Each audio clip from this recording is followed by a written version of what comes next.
John, thank you so much for joining me to have a chat about your life during this extraordinary lockdown period, but also this period which is seeing extraordinary reinvention of artists and musicians and their role in life. And as I'm a composer, I imagine that you spend much of your life in your own company. So has it felt any different? Not a lot different. The main thing that I am not doing is traveling around and conducting or leading singing days or giving fundraising speeches, what you might call the public side of being a musician. But my core work has always been trying to write the stuff. And so I have more time to do that. I'm enjoying the chance to be at home and work and think of ideas. One of the things I think that, well, we're all creative, but let's say people who make their living from creative pursuits often find is that ideas bubble up to the surface when you're not tired and when you're not hard pressed with a million things you've got to get done by the end of the week. And so this has been a fruitful period for me. What I must admit I've been concentrating on is what you could loosely call tidying up my past work. There are all kinds of jobs which never quite rise to the top of the pile in normal times. The composer's equivalent of painting your garage, you know, and I've had quite a lot of that. I mean, for example, male voice choirs have been saying, not in this country so much, but all over the world, look, would you do male voice versions of some of your mixed choir pieces? And so that's something I finally got round to. And I've often been asked for solo piano transcriptions of some of my choral pieces that people can hopefully enjoy just playing at home. And so I've got round to doing those. And it's fine, really. I've got enough jobs to keep me going for months to come. I always had it in mind following my suite antique, which is for flute, harpsichord and strings. I do with my daughter. Yeah, well, it caught on in a way I could never have foreseen. And I think people probably like it or hate it in equal measure because it's popped up on associated board exam syllabuses for many years, one or other of the movements at different grade levels. And I thought I would write a little series of instrumental suites for woodwind. And that's something that I hope to get round to. Very much like J.S. Bach in the final years. So I'm not saying you're in your final years of your life, but you know, creating a Mass in B minor, which is made up of all sorts of work that he wanted to polish and tidy up and make relevant in his. Well, yes, I mean that's on a somewhat grander scale, but it is true that I want to do a tidying up operation and feel that when I'm busy with live events again, as I expect we all will be, that I will feel I've got my library in better shape. So just talking about you as a composer, John, and your history, which composer influenced you most and to actually make you want to write music? Which is the one that maybe you still go to for inspiration or the one that made you excited about composing? I suppose Anon was certainly the first because my generation grew up singing folk songs in school. And before I was ever in a liturgical choir, I was just a member of my class and we had class singing, all of us in those days. I was at a boys' school.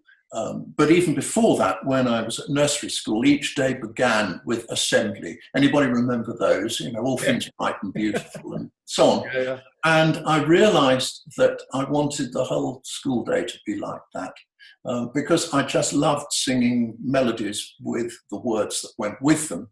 And I was always hopeless at sport. I barely catch a ball, and I think I can probably do that even less now. But I could contribute to a team effort by singing. And the music that we sang sort of grew from very simple material when I was 4 or 5 years old to eventually experiencing just all the standard classics, really. And I suppose I learned different things from different composers. I learnt, well, we could all learn everything from J.S. Bach. Because for me, he was the perfect balance of intellect and spirit. and some head and heart, you know, Yeah. and he could do it all. And so he's a permanent source of inspiration, I think, for anybody who composes. The music that I warmed to by composers whose names I could identify were quite various, actually. The standard ones you would expect: Mozart for his beauty and elegance of expression and his wonderful use of the orchestra and his wonderful writing for the voice. Haydn also, of that generation. I came round to Beethoven somewhat later, when I realized how terribly well he did exactly the things that are the most difficult for composers, which is structure. That's a difficult thing. And the difficult things around that are how to make a piece the right length for the material that's in it, how to keep the listener's interest. Yeah. It's like the steel frame of a building. You don't see it, but if it's not there, the building crumbles and falls down. And so a later admiration for Beethoven, it sort of sums up really what it means to be a composer, somebody who struggles with the raw material. And of course, the standard classics, Schubert, you know, and on from there, the Romantics. In the 20th century, I think I became more selective. I always had a feeling that the Second Viennese School was a sunset, not a dawn. I never really was greatly attracted to atonal music because I always felt that music needs to be connected in some way to its roots in song and dance. And when it moves too far from either of those, then it loses something rather vital. And so I was more drawn, I think, to composers who explored new ideas in music, new textures, new sound worlds, like Debussy and Stravinsky and so on. But I think there's now, as it were, a new reborn use of tonality where composers even write key signatures now, which was forbidden when I was growing up in the heat of the new music revolution in the 1960s.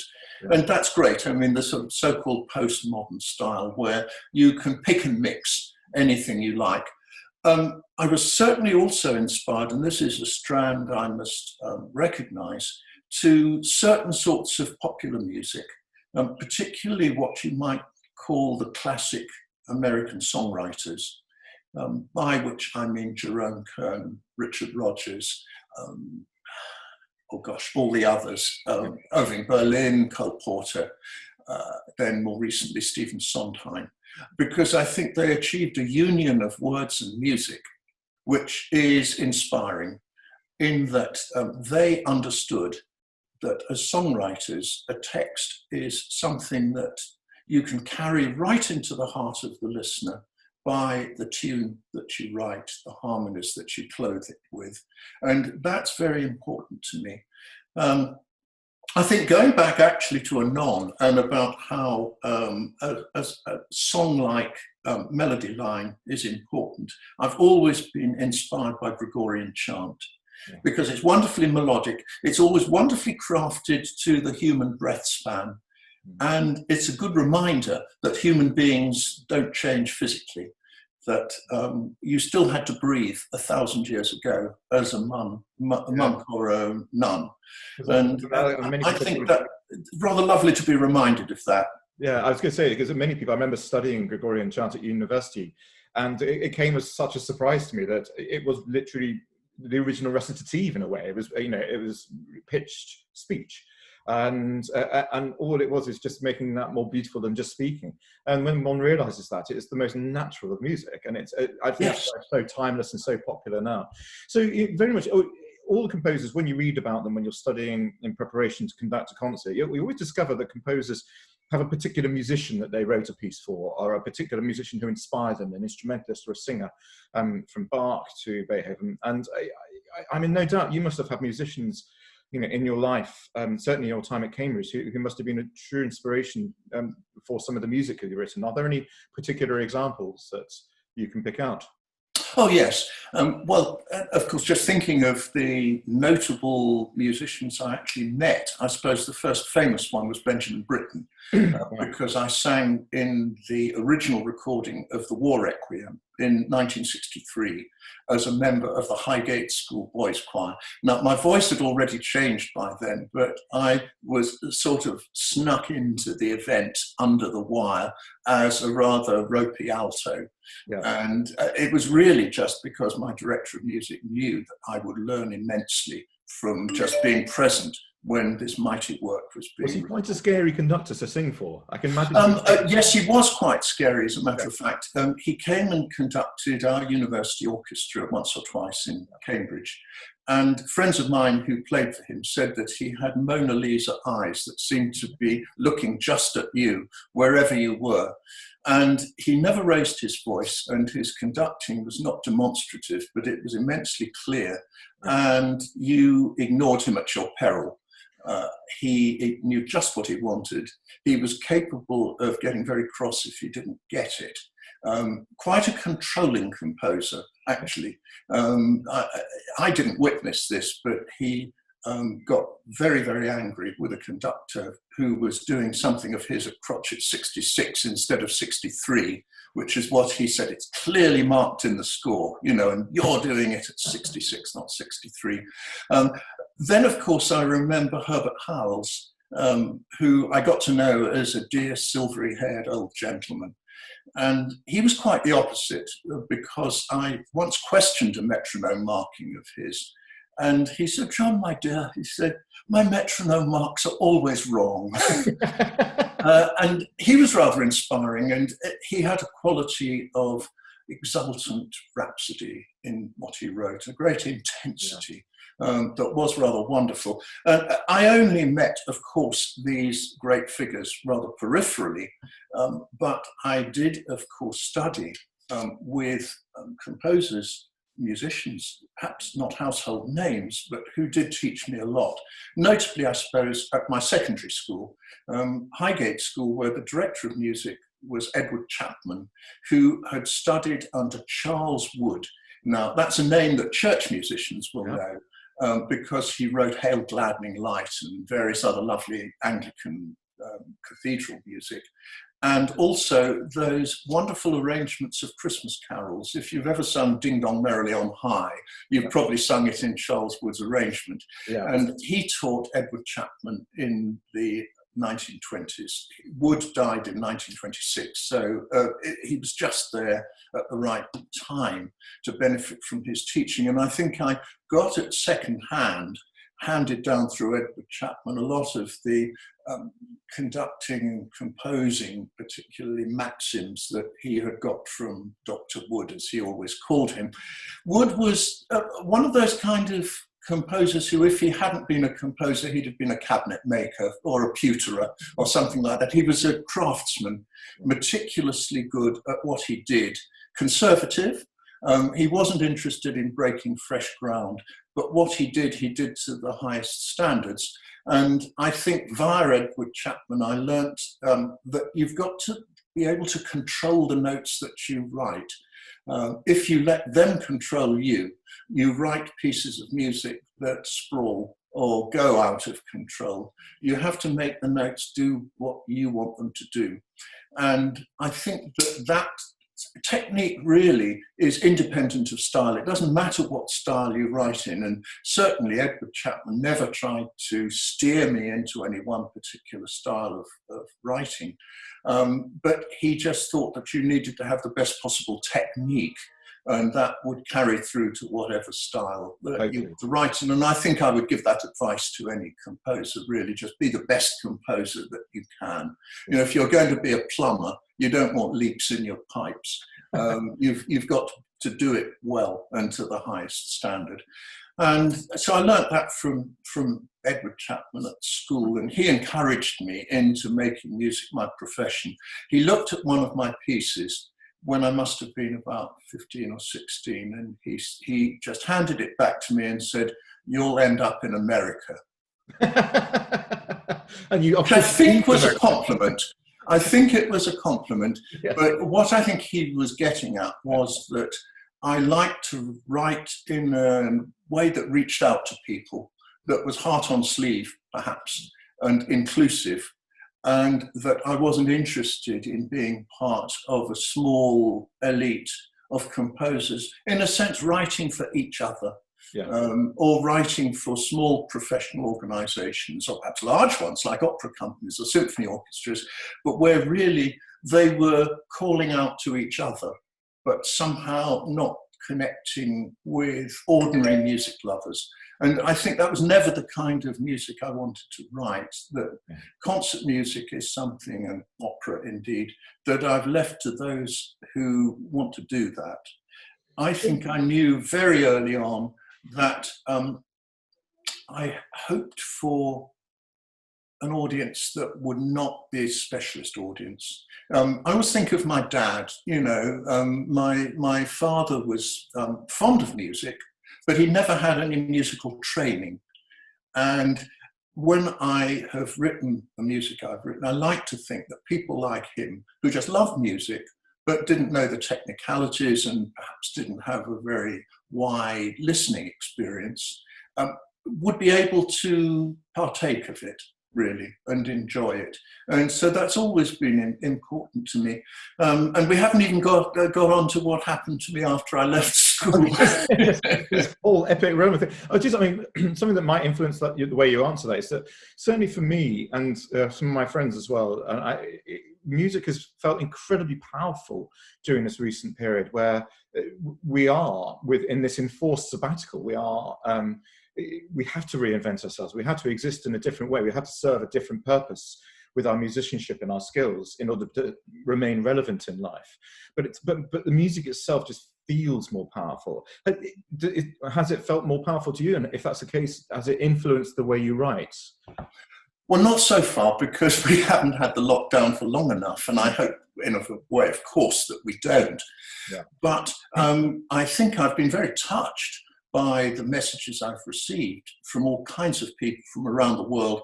Some have assembled virtual performances of my short pieces and said, here it is, my choir recorded this virtually last week and we wanted to share it with you. And I think in hard times, people do turn to music because it goes beyond words, because it usually stems from a deep human impulse on the part of the composer, a human impulse as well as a musical one. I think all composers probably do want to reach out in some way. And it's a very positive force. I mean, I always remember the one occasion I worked with Sir Paul McCartney. It was following the death of his first wife, Linda. And he started to think quite a lot about music as a healing force. And he believed quite strongly that music does have healing powers. And I was one of, I think, 10 composers who he turned to write not instrumental or songs, as it were, but choral music.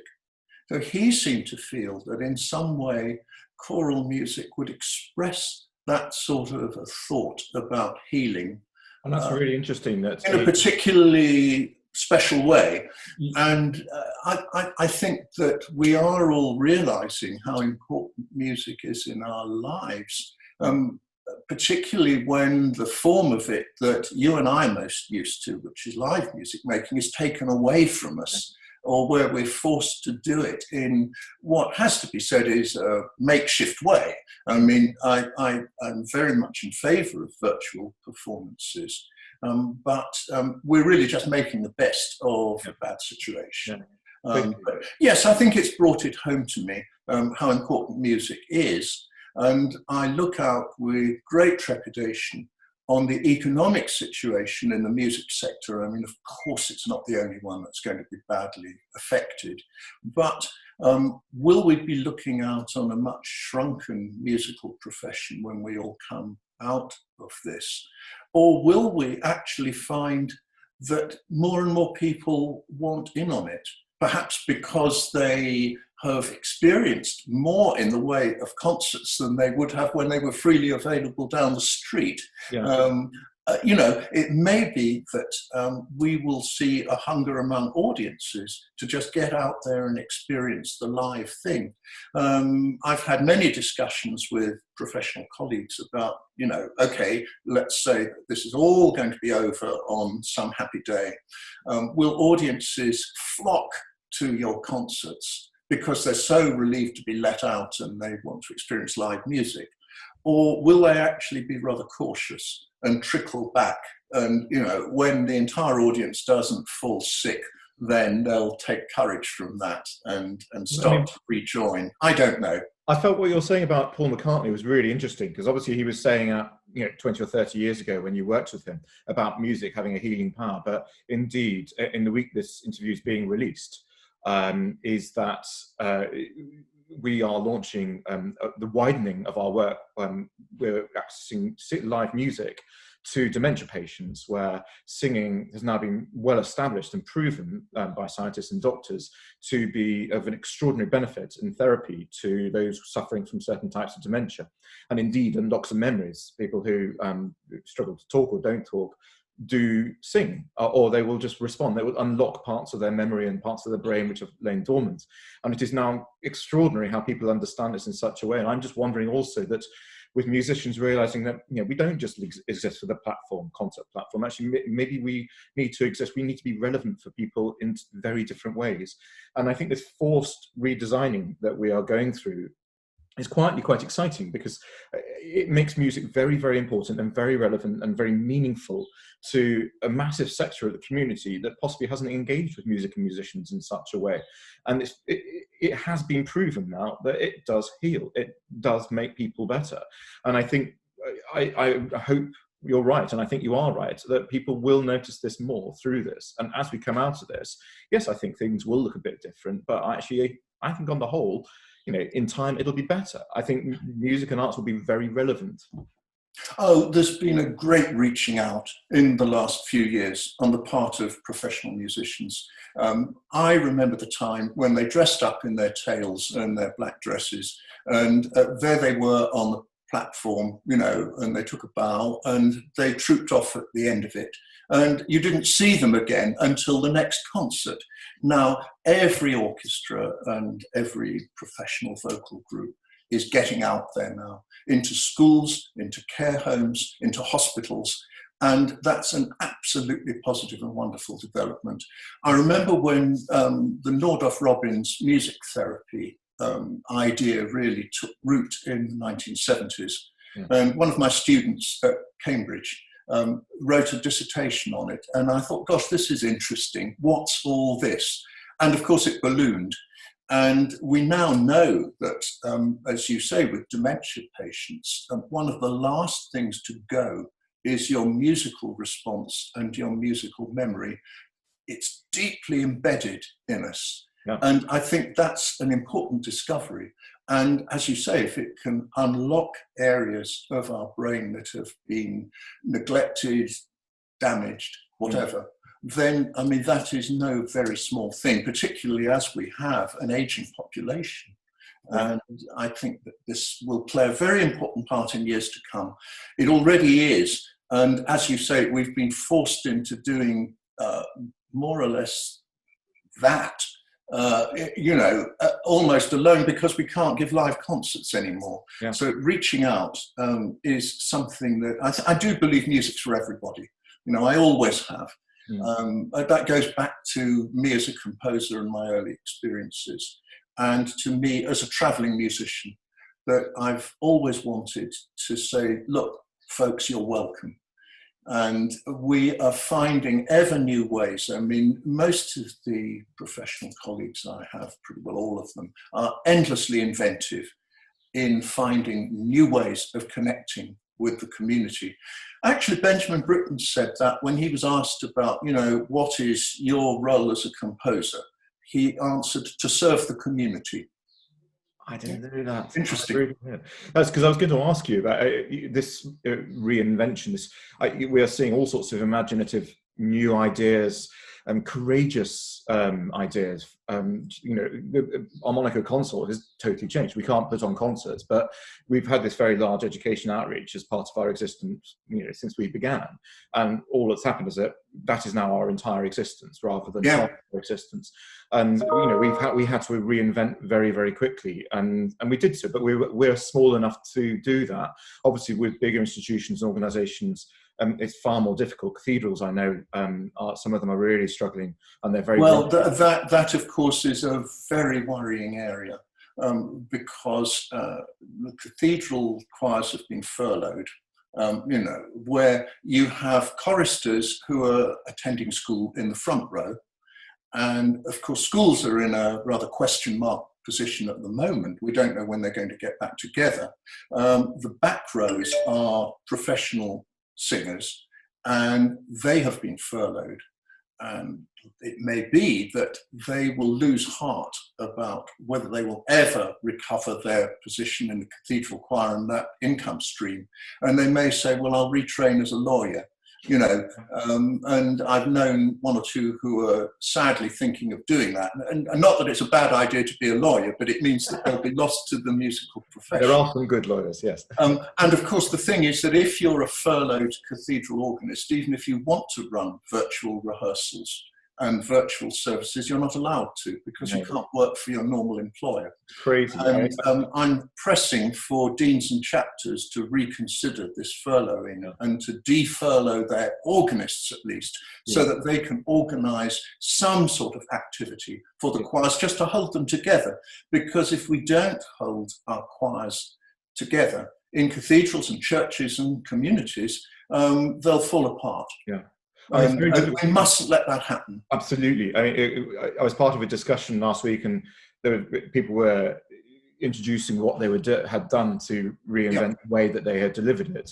And because at harmonica, with our after-school choirs, what we realised in the end is that you can't really rehearse virtually. You can't rehearse together.